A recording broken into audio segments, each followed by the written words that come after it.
morning and a very warm welcome. You're watching Janata Television and this is the English Bulletin with me, Anustha Acharya. The top stories first.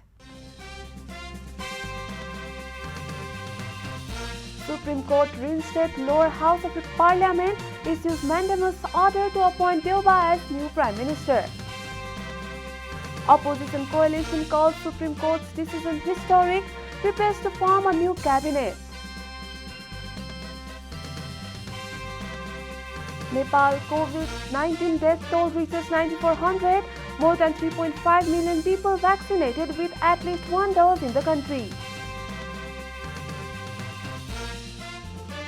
Violence continues in South Africa following former President Zuma's surrender, more than 500 arrested since last week. And England captain Harry Kane comes out to defend his teammates over racist abuse, says his team doesn't need racist fans. Glass Dura Color अरूभन्दा 3 गुणा बढी विश्वसनीय, प्रतिरोधात्मक र टिकाउ हुन्छ। 3 गुणा बढी टिक्छ। हुलास भए अरु किन खोज्ने?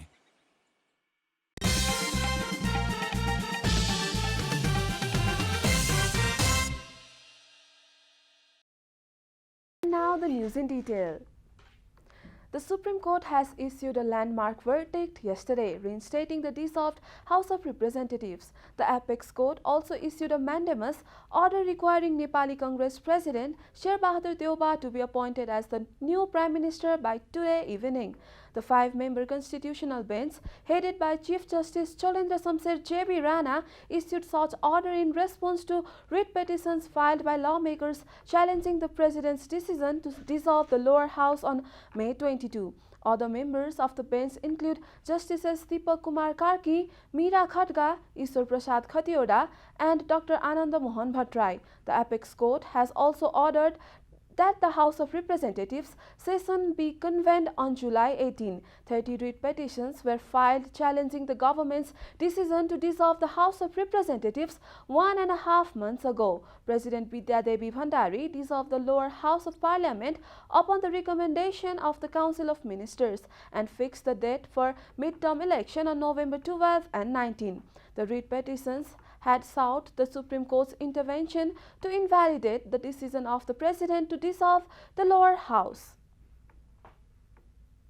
The opposition alliance has stated that the cabinet, which is to be formed under the leadership of Sher Bahadur Deuba, will be small in size for the time being. Following the Supreme Court's appointment of Sher Bahadur Deuba as Prime Minister, a meeting of the opposition coalition held near the home of CPN-UML senior leader Madhav Kumar Nepal on Monday evening decided to form a small cabinet immediately. The meeting also praised the Supreme Court's decision, calling it historic for protecting the constitution and the rule of law. During the meeting, Nepal's senior UML leader stated that if an agreement was reached, he would not join the opposition alliance, despite the fact that the party was attempting to unite Sher Bahadur Deuba, CPN Maoist Central Committee Chairman Pushpakamal Dahal, UML senior leader Madhav Kumar Nepal, Nepali Congress senior leader Ramchandra Paudel, Jasapa President Upendra Yadav, Jasapa Federal Council President Dr. Baburam Bhattrai, Maoist Central leader Narayan Kazi Shrestha and Congress leader Krishna Sitaula, Chief Whip Balkrishna Khand and others were among those who attended the meeting. President Bidya Devi Bhandari is set to swear in Nepali Congress President Deuba this afternoon. This is Janata Bulletin. We'll be right back after a short break.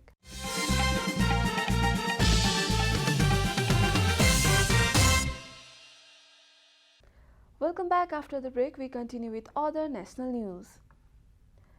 Nepal's coronavirus case load reached 657,139 on Monday, with 1,690 more people testing positive for the infection in the past 24 hours. Meanwhile, the total coronavirus recoveries stand at 621,027, with 1,133 discharges lodged yesterday, and countrywide COVID-19 mortality toll shifted to 9,400 with 18 more fatalities. As per the latest latest data provided by the Health Ministry, 11,584 total tests were conducted in the last 24 hours, of which 7,689 were PCR tests, while 3,895 were antigen tests. With this, a total of 3,423,164 PCR tests have been carried out till date.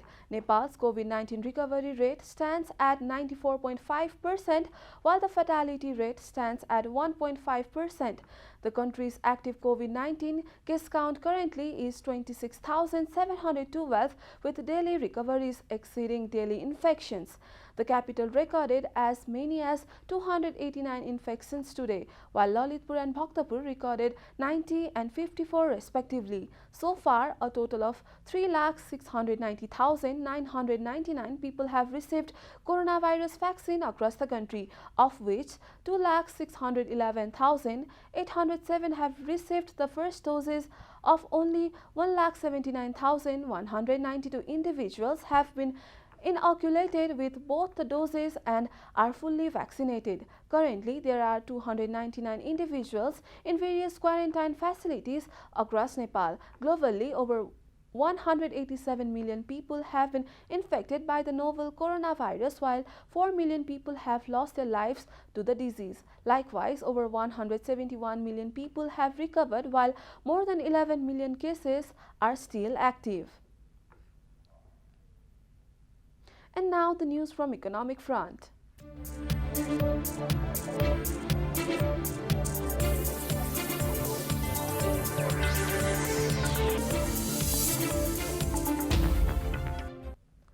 Nepal Stock Exchange (NEPSE), the sole secondary market of the country, saw a major correction with a drop of 45 points on Monday.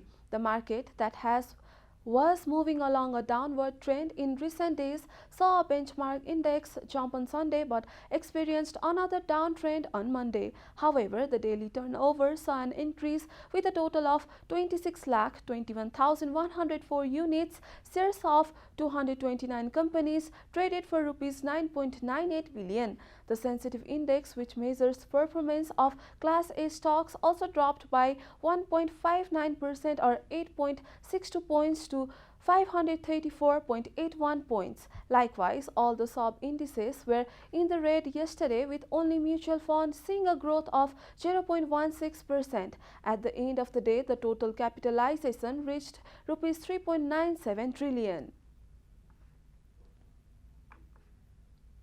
Time for a short break here at Janata Bulletin. Stay tuned for international news.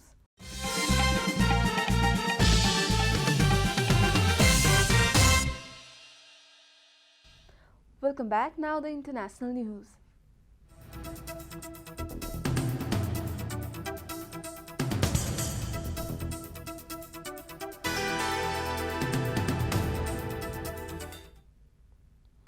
South African President Cyril Ramaphosa has called for people to stand against violence in response to deadly unrest triggered by the jailing of former President Jacob Zuma. At least 6 people have been killed and nearly 500 arrested since Zuma handed himself into police last week. Shops have been looted and buildings set on fire.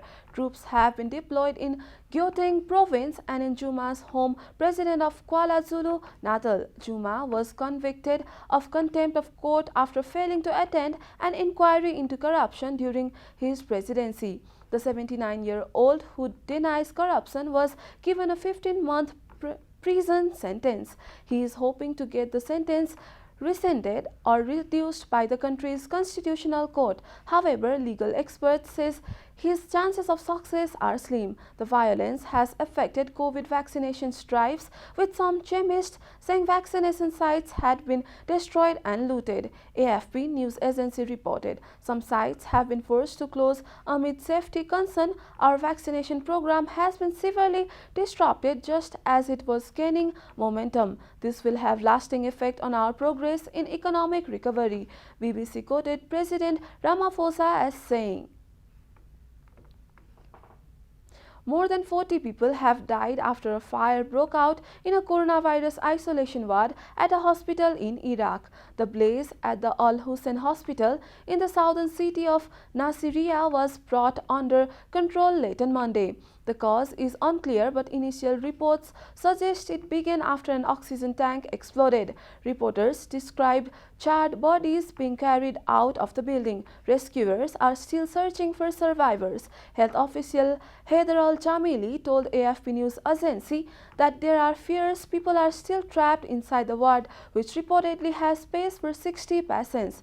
Protesters demonstrated outside the hospital after the fire, and people posted on social media demanding the resignation of officials. Iraq's parliament speaker Mohammed Halbosi tweeted that the blaze was clear proof of the failure to protect Iraqi lives, and it is time to put an end to this catastrophic failure, BBC reported. You are watching Janata Bulletin, and now the latest from the world of sports.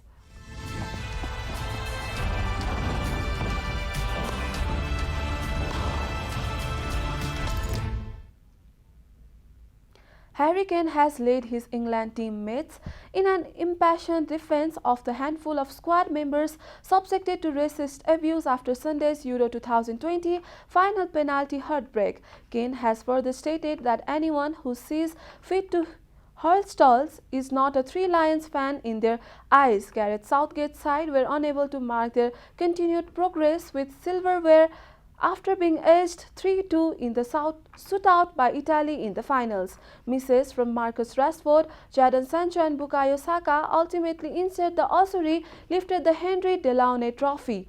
There was all too familiar torrent of abuse from the vocal minority on social media and beyond aimed at the trio after full time, but Kane has now studiously headed up a firm response from the player, refuting the actions towards the threesome as filed.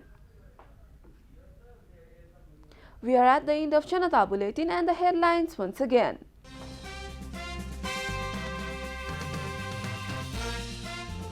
Supreme Court reinstated lower house of Parliament, issues mandamus order to appoint Deuba as new Prime Minister. Opposition coalition calls Supreme Court's decision historic, prepares to form a new cabinet. Nepal's COVID-19 death toll reaches 9,400. More than 3.5 million people vaccinated with at least one dose in the country. Violence continues in South Africa following former President Zuma's surrender. More than 500 arrested since last week. And England captain Harry Kane comes out to defend his teammates over racist abuse, says his teammate doesn't need racist fan.